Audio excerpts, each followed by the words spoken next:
For a lot of people, Minecraft Live was a disaster. The entire show was less than half an hour long, and they only showcased two new things, the Nautilus and Spear, both of which were leaked weeks before the show. But there's a bigger problem than leaks. You see, Mojang's new system of common small updates instead of uncommon big updates has trapped them in an endless cycle of trying to deliver what the community wants, but always failing miserably, and they might not even be able to stop it.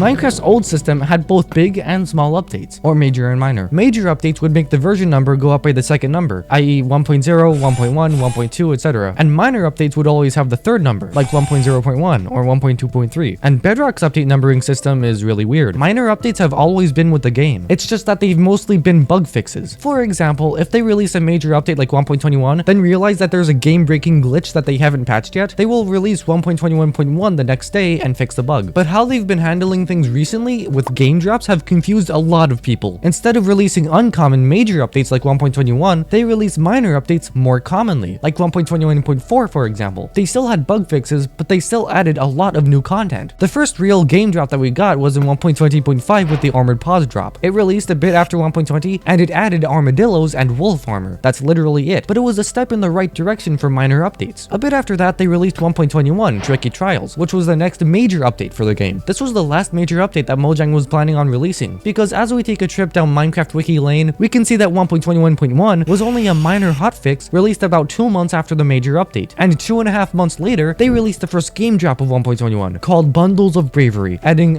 bundles. That was another super small update. Don't worry, they will increase in size because the next minor update was a minor hotfix, and the next one was the Garden Awakens. Unlike the last two game drops that added like 2 things each, the Garden Awakens added a brand new biome, a brand new mob, and a lot of brand new blocks. The main two types were pale oak and resin. This was the first fully sized drop that Mojang released to prove that they were now fully embracing the new drops system. Mojang was on fire because the next drop was 1.21.5 called Spring to Life, which came out in March of 2025. Lots of people really liked this drop because it added a lot of life to the game. It added 9 fully polished things, excluding whatever these things are, including new leaf litter and wildflowers, which are everywhere, bushes, which are fun additions to grass, fireflies, which are just so ambient, and these desert things like cactus flowers and dry grass. Despite adding so little compared to other updates, this update breathed so much life into forests and deserts. But here's where it gets worrying. The good news was that the next drop was called Chase the Skies. This update was really hogged up by happy guests, and those were the only attractions. They literally only added gas related items in this drop. Another feature added in this drop was the locator bar, which I found super useful in multiplayer. Along with these things, the drop also made leads less expensive and made saddles craftable, possibly for a future drop. And it finally fixed the pixel inconsistency of the gas texture. But there's a reason why I said that this is where things got worrying. This drop was released in June of 2025, a year after 1.21 released, the last major update. Actually, it was a year and 4 days. And even though a full year had passed between 1.21 and 1.21.6, Mojang still never talked about the next major update for the game. Lots of players were theorizing for it to be an end update or even a new dimension, but no one knew. The 2 Minecraft lives that happened before this only talked about game drops. This made sense, but it still made people question the future of the game. After Chase the Skies, Mojang was just adding stuff because they felt like it. 1.21.7 is listed as a minor hotfix on the wiki, but it was really the Minecraft movie update, adding lava chicken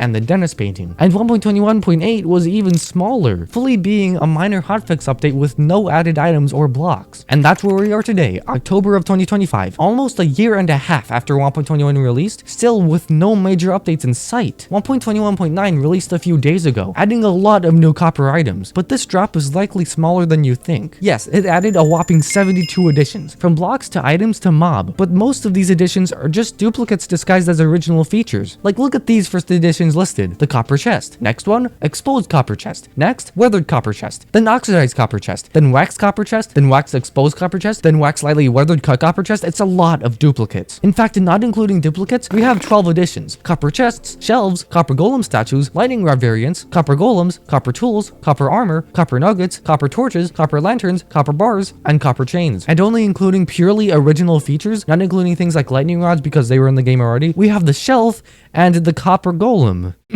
Don't get me wrong, there's a lot of content in this new drop. If there wasn't, then how could AMZ and Mojang have shown off their builds at Minecraft Live? But while the update is adding 72 new things, it really only means that 2 completely new and original things get added, nearly a 98% reduction. This is why the Copper Age, despite the months we've had to wait for it, can seem underwhelming. But I like to be optimistic. 72 new things added is still 72 new things added. There is no shortage of creative options in this update. But Minecraft Live September 2025 unintentionally pointed out a big error in the drop system. You see, the Copper Age has been in the works for months, only being available in snapshots and previews. This meant that pretty much anyone who owned a Minecraft account could experience these features super early, but the update itself fully released on September 30, 3 days after Minecraft Live. And in Minecraft Live, they showcased not only the Copper Age, but also 3 new mobs and 2 new items in the next drop, Mounts of Mayhem, including zombie horses, the Nautilus, and the zombie Nautilus. Do you see what's happening here? Before one drop even releases, they're telling us a lot about the next drop. Yes, this can be seen as a good thing. After all, it's exciting, it builds hype for the community, it makes us curious, it makes us watch videos about Minecraft Live and subscribe to UIT, and it makes us grateful for what Mojang is adding. But it's also destructive to both the game and the community, because it devalues the previous drop. Before even releasing the next drop, they are already showcasing the next drop. This will lead to people experiencing the Copper Age and being like, this stuff is cool, now I want to ride a Nautilus and see zombie horse jockeys with spears. This wasn't a problem with major updates, because the update was so big, grand, and uncommon that players would be hyped for it until release, then have fun with it for a long time. A little after that, Mojang would reveal the next major update, sometimes being even bigger, grander, and more uncommon. But with this new drop system, it ultimately kills hype, because it devalues the drop that's coming in a few days, and it places people's excitement on the drop after that, the one that won't come out for months. And when it eventually does come out, people will already be too focused on the next drop to make this one any more valuable. Mojang has trapped themselves by releasing game drops on a schedule like this, and it'll be incredibly hard to escape. So far, there are 2 easy solutions that will ultimately harm the game in some sort of way. The first one is to keep doing this and play it safe. Announce the release date of the next drop that people have known about for months, then announce the next drop that will release a few months later, causing people to be more excited for the next update instead of basking in the fun of the current one. The other solution is to only talk about one game drop and leave either most or all of the next one to be unknown. This would make it so that players are forced to only be hyped around the next drop, releasing in mere days. But it also means that we weren't really shown anything new during Minecraft Live. And the next one would be the same thing, because Minecraft will show the next big edition of the next drop, like the Copper Golem, then have it in public testing for months, then talk more about it during the next live, then release it, and that's it for a while. The only reasonable solution I can think of is to revert back to major updates. Either that or have a balance of both. Maybe have it so that it's 1 major update, then 2 game drops, then repeat. This system would make it so that they only hype up 1 game drop for a long time, they release it before Minecraft Live, then they review it during Minecraft Live, and then they talk about the next drop during Minecraft Live. Then, also during Minecraft Live, they'd reveal some big thing about the next major update, and then build on top of that for future teasers. But I don't work at Mojang, so I don't know how they work. So this is purely speculation and half suggestions. So yeah, Mojang has trapped themselves unintentionally with the game drop system. Hopefully they'll figure out how to escape their trap with time, because they're not in the best shape right now. Anyway, thanks for watching this UIT Minecraft video. Jesus is Lord, and until next time, undefeatable army.